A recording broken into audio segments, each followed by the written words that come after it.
That was really beautiful. You can just feel the holidays are here. They're here. Oh my goodness. Thank you, choir. That was great.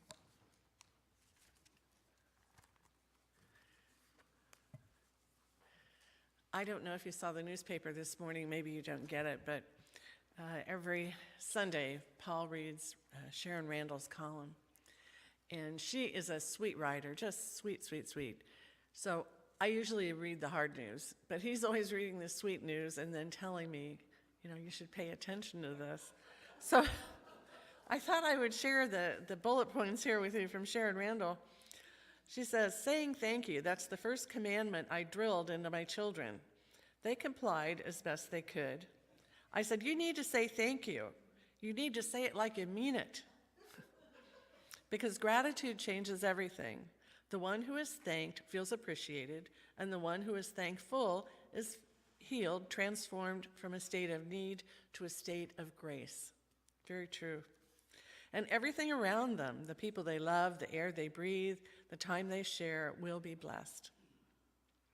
So her little boy says, what if I don't feel like it? Do it anyway, she said. Actions can change your feelings. So it did, and it changed Sharon also. But it didn't change what they were facing. Her husband was dying of cancer. Her husband's name is Coach. I like that. At the end of 4 years, Coach was pretty close to making his transition. And she finally gave him a notebook like he used to give all his physics students. And she said, I want you to record 5 things every day that you're thankful for. And he said, what if I don't do it? She said, I'll hide the TV remote. So he did it. And it changed him.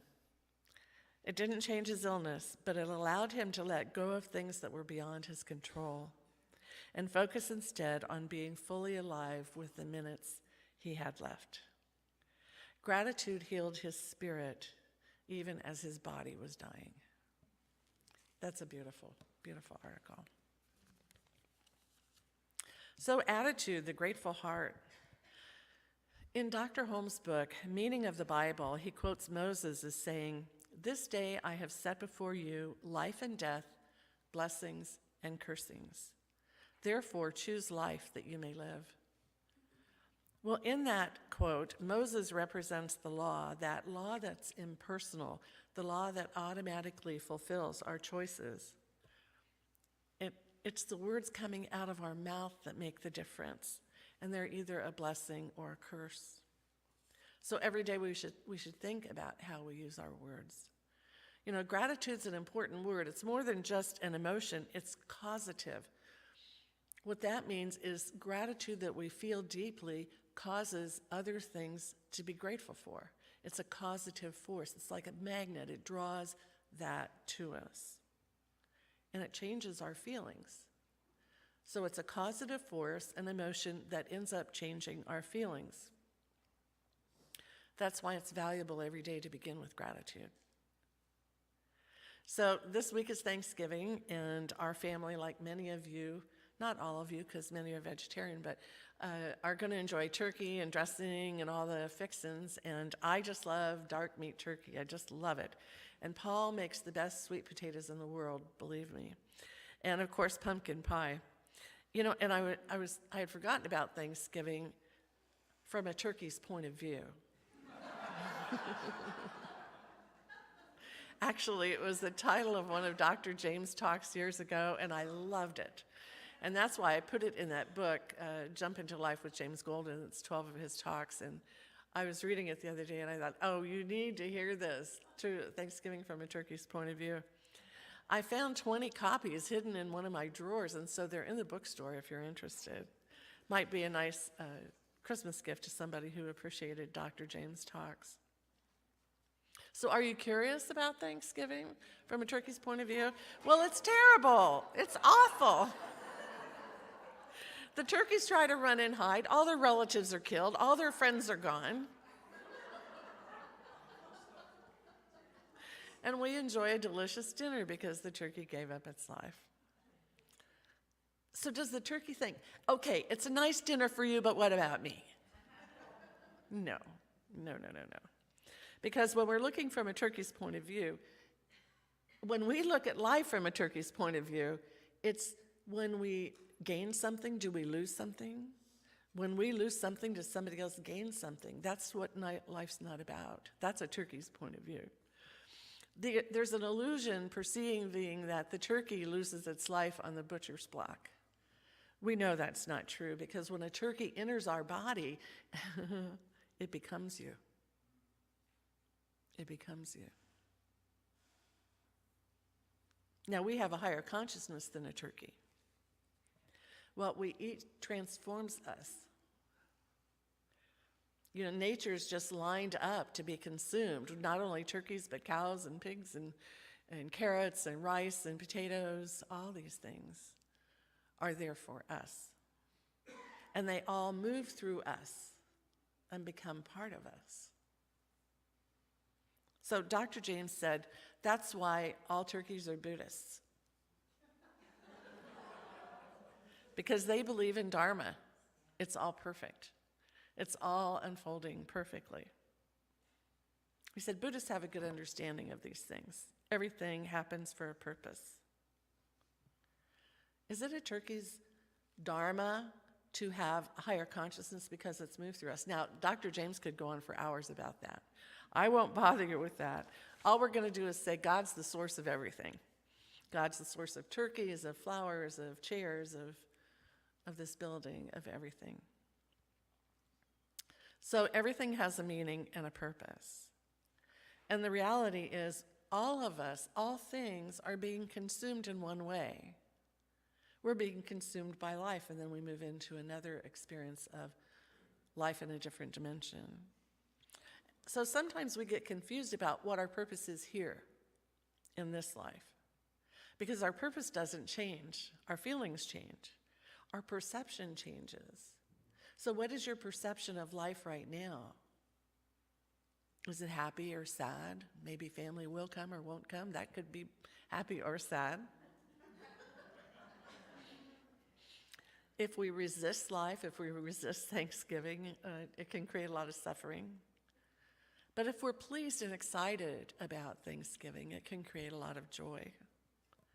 So in the nature of the spiritual path is to perceive our pleasure with life, is to know that we are here for joyful living, that we're here for goodness, and that's our nature, which is what all our classes are about. If you're not feeling comfortable with life, how can we shift through the truth your perception of what's really going on, because you do have purpose. Otherwise, you wouldn't be here. So we're all in this place where we have the opportunity to see deeper into life and see what is that life asking of us, especially this Thanksgiving. What do we need to hear? What do we need to give? That would be a great thing to meditate on this week, because it's important to walk into Thanksgiving being pleased with life, being very comfortable, because, you know, in the end, Thanksgiving's over and we end up with ourselves anyway. It's just us. We either make good or not. In the glossary of the Science of Mind textbook, which it's one of my favorite parts, he defines praise, which is also a type of gratitude, as appreciation and honor. And we, through the law of mind, increase what we praise. We can feel weak, and if we praise our innate God consciousness, we can lift ourselves from that.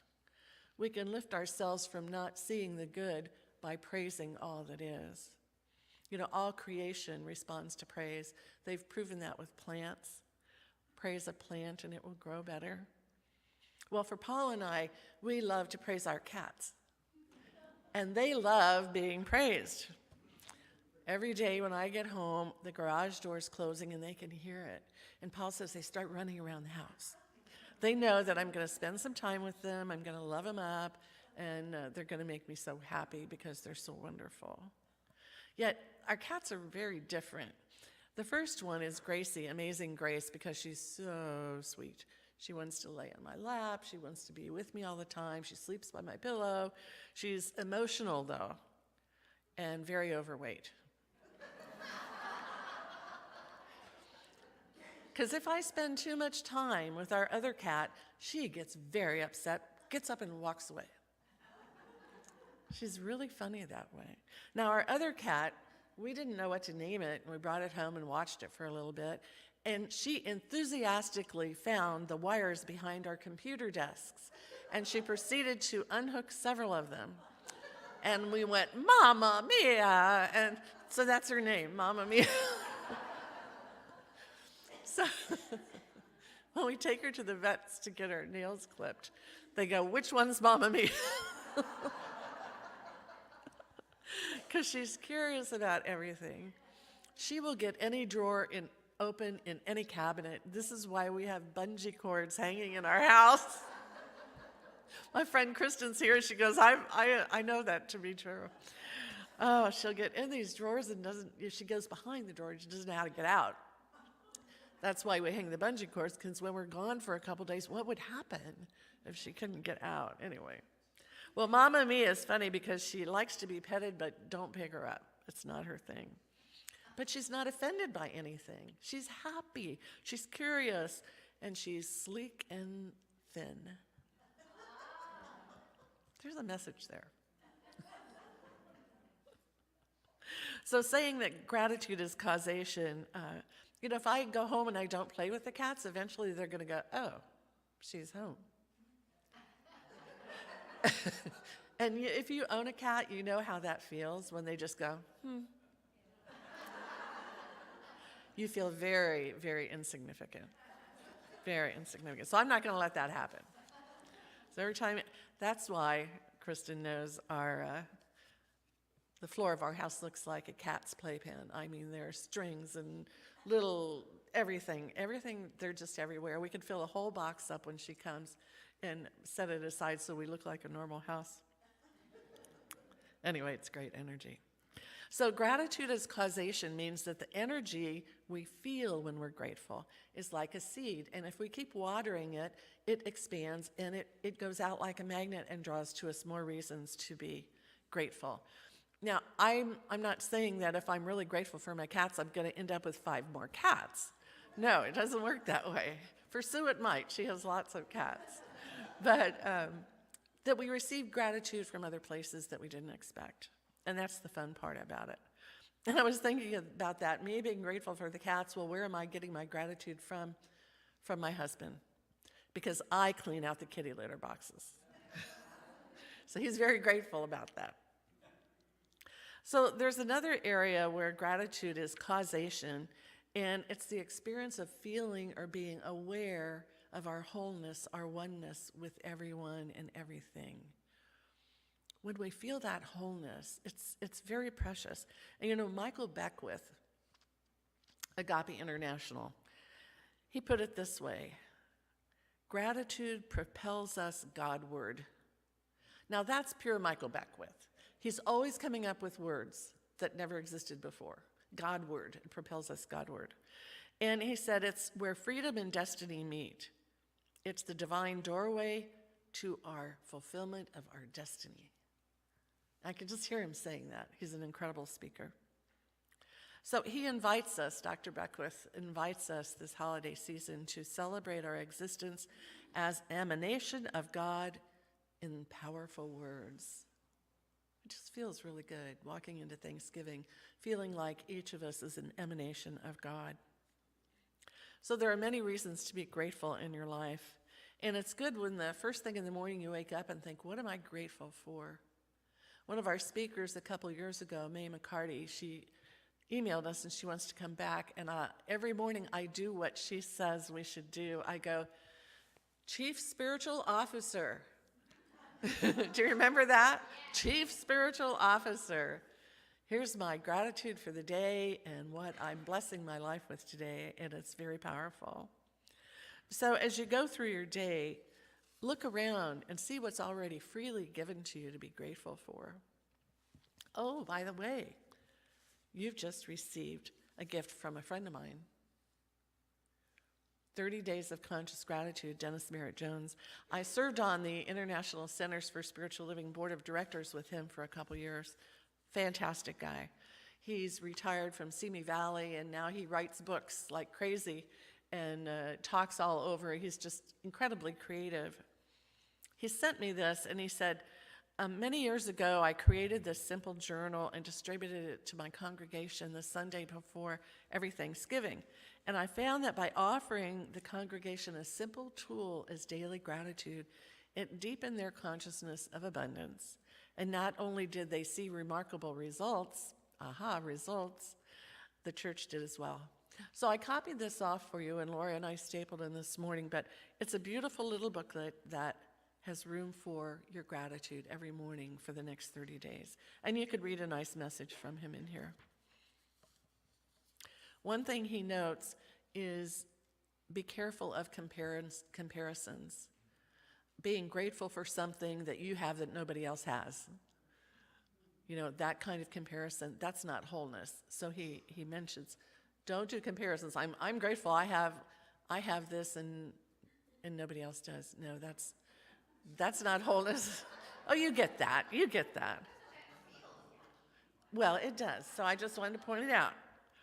Because as Dr. Beckwith says, where our attention goes, energy flows, and that's creative energy, causation energy. So this Thanksgiving, I encourage you to be very aware of the words you use. Turn away from something that feels depressing and find something to be happy about or grateful for. You know, it's the highest level of respect we can give to other people, to be grateful for the choir this morning, to be grateful for the dozens of people that made the gratitude dinner last night happen. Dozens of people. And about 100 people showed up, as you can tell, some slept in. It was a long evening for some. You know, and give this respect to each other. Give it to your family, your friends, your dogs, your cats, your plants. But be sure to give it to your turkeys. So join me in prayer about that. Thank you, Judy. It just feels so good today to be here. To be here recognizing that we're all individual creations of the One. Each one important. Each one fulfilled with our own destiny. Each one loved deeply by the universe. So I know for myself and everyone here that as we go forth this week, focused on gratitude, the world doesn't seem so difficult. The crises don't seem so humongous. Because when we are grateful and filled with love, that is the healing energy of the universe. That is what heals. Gratitude, praise, and love. Why not give that this week and make it a higher priority in life? I'm so grateful for this philosophy. It has changed my life. I know it has changed yours also. But as we dive deeper, we find new reasons to practice it more. And so this holiday season, I bless you for doing that. And I'm grateful for you doing that, because that is what the world needs. More praise, love, and thanksgiving. So I let these words fall into your loving heart, lift you up to a weekend that will be filled with just that, the love and praise and gratitude of God. And so it is.